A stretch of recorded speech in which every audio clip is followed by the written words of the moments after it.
Jimi Hendrix's friend Eric Burdon found a note in Hendrix's apartment shortly after his death.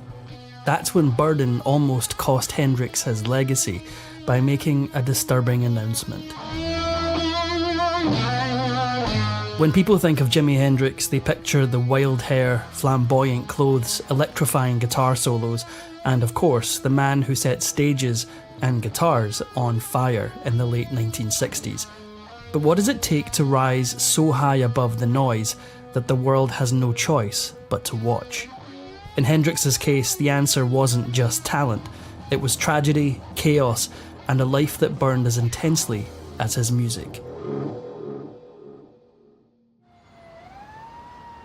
Born in the early 1940s in Seattle, Washington, Hendrix's troubles started long before his mother even gave birth to him. The army drafted his father just 3 days after his parents married, and thanks to some questionable military politics, his father missed his birth. When Al Hendrix got back to Seattle, he found his home completely empty. Without her husband around, Hendrix's mother found it difficult to care for her son. She found it so difficult, in fact, that she turned to the bottle to get through it. Her relatives had stepped in to help raise Jimmy, which is why his father couldn't find his family. Eventually, the family reunited, but as it turns out, Hendrix's father struggled with drinking too. When his parents drank too much, they argued ferociously, often to the point of getting physical. During elementary school, Jimmy developed an attachment to an unusual object, a broom. He'd pretend it was a guitar and carry it around with him like another child might carry around their favourite teddy bear. His family couldn't afford the real thing, so he made do until he managed to secure a one-stringed ukulele he found in the garbage. But one string could only get him so far. Jimmy secured his first real guitar at 15 years old. He spent hours learning his new instrument, studying artists like B.B. King and Robert Johnson. Right around this time, he met his first love, Betty Jean Morgan, during high school, and dated her for several years. He loved her so much that he wrote her name on his guitar. Before long, Jimmy started rebelling against authority. He got into trouble with the law at least twice before he turned 19. Both times they caught him joyriding in stolen vehicles. Instead of putting him away, authorities offered him another option: to join the army. Hendrix struggled throughout his time in basic training. The other men teased him often, and even more so when he got his guitar sent from home and they saw how attached he was to it. A little over a year after his enlistment, Jimmy was kicked out of the service. While he later told the story that he had to leave because of an injury, official reports from his superiors state it was because he was lazy and uninterested in the work, not worth the liability out in the field. During his time in the army, Hendrix met bassist Billy Cox. The two quickly formed a musical friendship, playing together so much that they started finding gigs around town on the weekends. Once Hendrix left the service, the two headed off together and kept on playing. Together they managed to find consistent work playing in small venues and clubs. They spent 2 years working the Chitlin Circuit, a group of small places in the south that welcomed black performers, in a time when most larger venues didn't. It was during this time that Hendrix developed one extremely bizarre bodily skill. During a stint in Tennessee, Hendrix saw one of his bandmates play the guitar with his teeth. Although his skill already put him a cut above the rest, he still had one issue: his problem with authority. In this case, that gave him trouble with band leaders who called the shots at his gigs. So in 1964, he officially quit the Chitlin Circuit, looking for better opportunities. He headed for Harlem, and that's where he first laid eyes on Lithophane Pridgeon. Faye worked as a backup singer and frequented the music scene in Harlem and in the South. Depending on whose story you believe, the two practically fell in love at first sight. Not only did she provide for him in low times, but she also invested in his talent, using her own connections to help him out.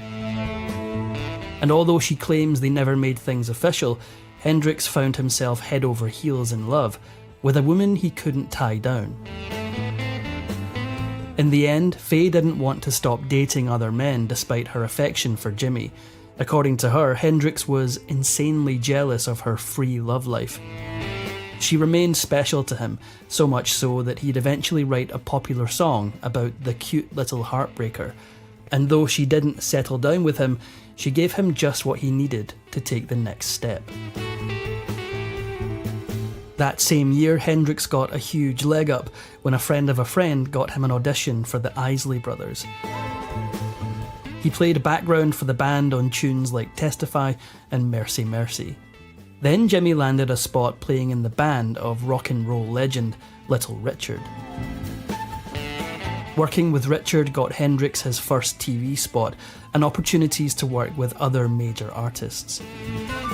But just like he always seemed to do, he found a way to mess things up with the man in charge.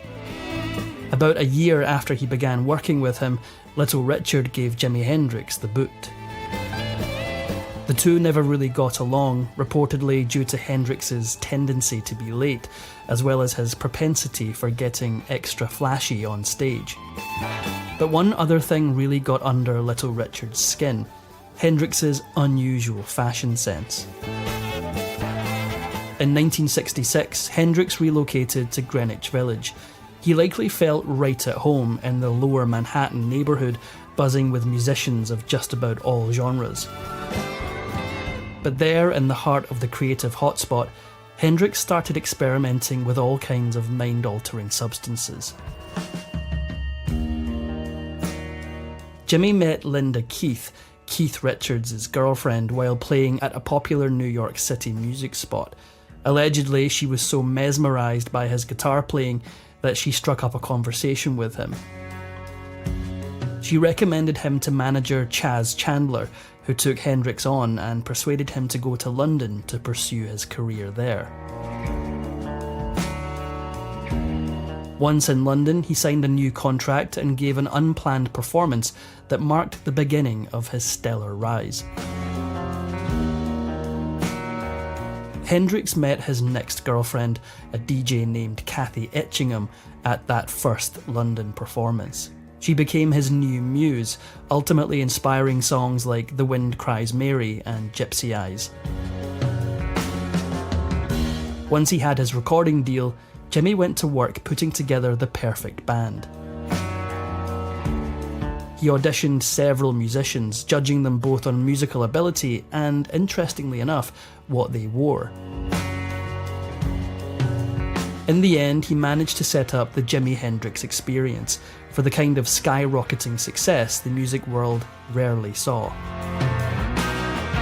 The new band performed their first official gig on October 13th, 1966, as the opening act for John Halliday.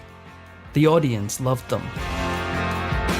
They recorded their first single, Hey Joe, shortly after that, and took on their second performance the following November. During that second performance, the Experience's new fans got a little too excited. Hyped up on the music, they practically dragged Jimi off the stage. In response, and seemingly to get all the people away from him, he smashed his guitar, and the crowd went wilder. The amped-up crowd thought the entire thing was just part of the show. Hendrix's manager latched onto the hype and figured he'd push Hendrix even further. Jimi's star shot up with unusual speed, so much so that critics called him Mr. Phenomenon. Jimi followed his stage debut with a wildly successful first album, Are You Experienced? And by the time he set fire to his guitar at the end of another legendary performance at the Monterey Pop Festival, he'd made quite the name for himself. While working on his second album, Hendrix nearly ruined the entire thing. Reportedly, he lost one of the master tapes for the record, forcing the team to remake it in a rush. In the end, they managed to get an album out that fans still loved, Axis, bold as love. But everyone on the team didn't love having to put up with Hendrix's blunders, and the cracks in their young foundation soon started to show. For exclusive perks like early access to new videos, priority replies to your comments, and to have your say on future content, consider becoming a Factinate member. On top of that, your support helps keep the channel going. Click the link in the description for more details. Things came to a head in 1968 when Jimi began work on his third album, Electric Ladyland. He had a pretty unique manner of recording. He regularly brought multiple people into the recording studio, creating an environment that felt a lot more like a party than work. But despite all the groupies he brought into the studio, Hendrix still wanted his actual recordings to be perfect. He often demanded several takes of a single part, further prolonging the production process. Things got so bad that Chandler, the manager who helped get Hendrix to the top, finally gave up on him and quit. Even so, Hendrix's genius prevailed. Once Electric Ladyland went public, it became his best-selling album yet. That same year, he let his substance use get the best of him, starting a dangerous trend of run-ins with the law. It started at a tour stop in Sweden, where he ended up getting arrested after a drunken altercation. By 1969, the experience seemed destined to fall apart. The main issues within the band stemmed from the dissonance between Hendrix and bassist Noel Redding. Redding couldn't deal with Jimi Hendrix anymore. He found him irresponsible and hard to predict, and commented on how much more difficult it was to work with him because of his substance use. So by the time they arrived at their final performance, the writing was on the wall. The Experience performed their last set of shows at the Denver Pop Festival in 1969. Riled up by the music and the generally chaotic aura surrounding the band, the fans went nuts. They got so crazy that authorities used tear gas to subdue them. Unbeknownst to Redding, Hendrix had publicly announced plans to replace him weeks earlier. Redding found out from a curious journalist, became understandably furious, and quit the group on the spot. And that turned out to be the end of the Experience. All things considered, Hendrix still maintained his spot as a certified superstar. In that same year, he officially broke a record, becoming the highest paid rock musician in the world. As such, he landed a spot headlining the iconic Woodstock Festival. But everything was far from perfect.